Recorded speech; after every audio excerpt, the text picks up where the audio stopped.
Kwanza kwa kukubali ombi letu. Sisi Mheshimiwa Rais wa TLS ufahamu ya kwamba tunakuaga na migogoro katika ngazi ya mitaa, ngazi ya kata, inapanda inafika kwenye level ya wilaya. Baada hapo inafika mpaka kwenye level ya mkoa. Sasa ikitushinda lazima tukate rufaa. Naam. Sasa nilikuwa ninaiona kuna migogoro ambayo sina mamlaka nayo. Inahitaji intervention ya wizara.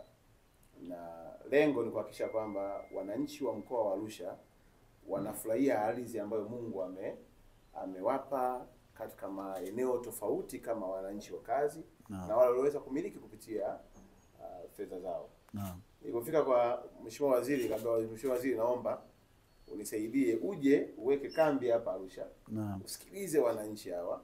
Naam. Lakini pia itakupa taswira ukiwa Dodoma ya kwamba watu walioko Arusha wanakuwakilishaje. Naam.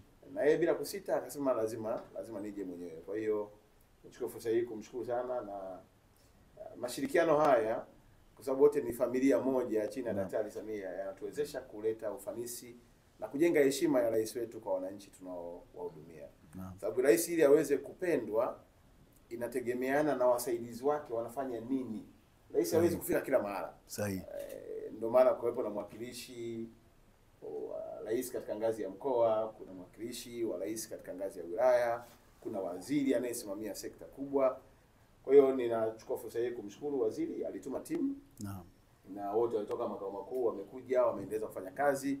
Kwa tangu tarehe 1 tumeanza. Naam. Na ilipofika timu ya Wizara ya Sheria na Katiba kama nilivyosema pale mwanzoni, na yenyewe ilikuwa ni moja kwamba hebu tutengeneze jambo moja ambalo kila mwananchi akifika anapata huduma yake.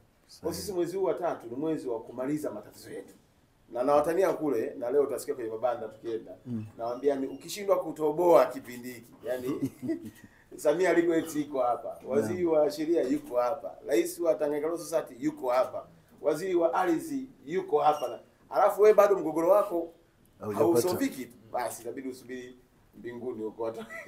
Asante sana. Watoke watu. Lakini kipekee pia mbele ya Mheshimiwa Rais, waziri ni mpongeze rais wa Tanganyika Law Society. Na mimi ni miongoni mwa watu ambao huwa natazama jambo katika mahususi wake. Sio jambo naitazama katika mlengo wa